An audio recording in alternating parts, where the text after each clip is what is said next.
CM का बयान, corona प्रदेश में कम हो रहा है। जिले में पहुंचे सीएम भाजपाइयों ने इनका जोरदार स्वागत किया। सीएम योगी आदित्यनाथ का बयान, प्रदेश में कोविड मरीजों की संख्या कम हो रही है, रिकवरी हो रही है ज्यादा। उन्होंने कहा है कि महामारी की रोकथाम को लेकर सरकार गंभीर है। सभी जनपदों का हमारे मंत्री कर रहे हैं दौरा।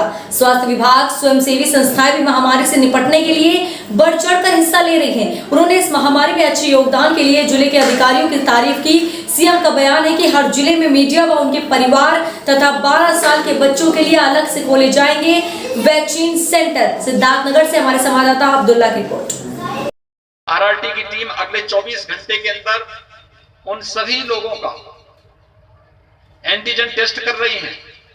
संदिग्ध लोगों को आरटीपीसीआर टेस्ट के लिए सैंपल इकट्ठे किए जा रहे हैं और उसका एक व्यापक परिणाम सामने आया है कि पिछले 26-27 दिन में जो एक्टिव केस थे या 82 से लेकर 85% तक इसमें गिरावट आई है और निरंतर कोरोना पर प्रभावी नियंत्रण करने की दिशा में सरकार ने आगे कदम बढ़ाया है। उत्तर प्रदेश के बारे में कहा जाता था कि एक दिन में यहां 25 अप्रैल के बाद से लेकर के और मई में 1 लाख केस प्रतिदिन आएंगे। आज के जो आंकड़े हैं, मात्र 3200 पॉजिटिव केस उत्तर प्रदेश में आए हैं, पूरे उत्तर प्रदेश में आए हैं। यानी हम लोगों का जो अभियान है वो सफलतापूर्वक आगे बढ़ रहा है और इसीलिए कमिश्नरी स्तर की समीक्षा बैठकों के बाद अब मैं जनपद स्तरीय समीक्षा बैठकों के लिए निकला हूं। कल मैंने देवरिया और कुशीनगर जनपद की समीक्षा बैठक ली थी। आज मैं सिद्धार्थनगर और बस्ती जनपद की समीक्षा बैठकों के साथ साथ कोरोना प्रबंधन के साथ साथ इन जनपदों में हम लोग कैसे इंसेफ्लाइटिस से बचाव और अन्य वेक्टर बॉर्न डिजीज से बचाव के लिए क्या अन्य उपाय हमें करने हैं, क्योंकि पिछले 4 वर्षों के दौरान जो उपाय किए गए हैं उसके परिणाम आए हैं।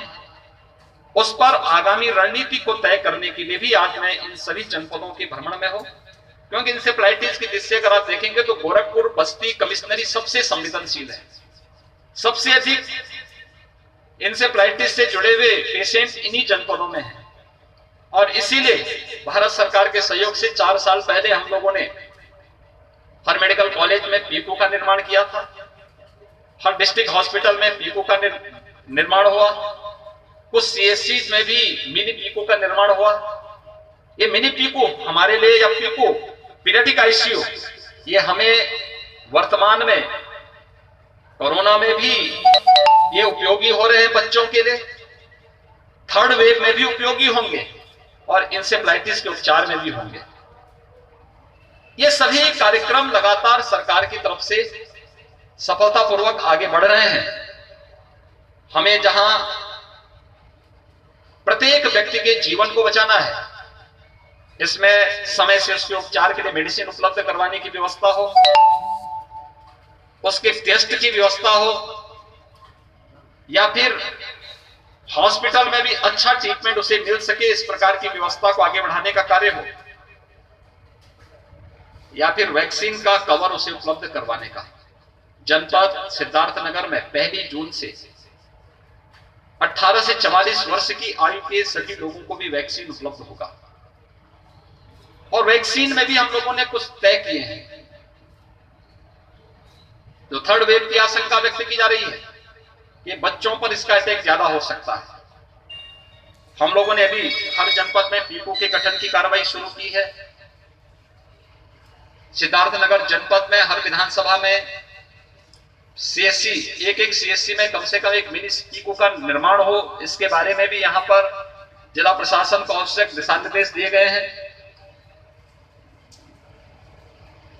मेडिसिन किट हर जनपद में उपलब्ध करवाने की कार्रवाई हम बच्चों के लिए भी करने जा रहे हैं, जिससे समय पे उपचार की व्यवस्था हो सके, लेकिन समय पे उन्हें किसी हॉस्पिटल में या नजदीक के इंसेफ्लाइटिस ट्रीटमेंट सेंटर में भी ये सुविधा उपलब्ध कराई जा सके, इसकी भी हमारी साथ साथ तैयारी चल रही है।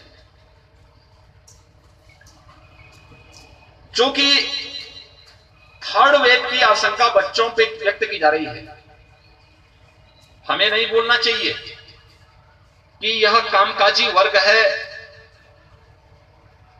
12 वर्ष से नीचे के बच्चों के जो भी अभिभावक हैं, ये कामकाजी वर्ग है।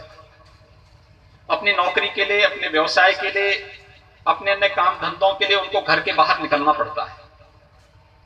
और इसलिए सरकार ने तय किया हर जिले में अभिभावक स्पेशल बूथ हम गठित करेंगे, जहां पर ऐसे लोगों को हम वैक्सीन प्राथमिकता के आधार पर उपलब्ध करा सके। अभिभावक अगर सुरक्षित है तो बच्चा भी सुरक्षित है, उसको भी सुरक्षित रखने की तैयारी है।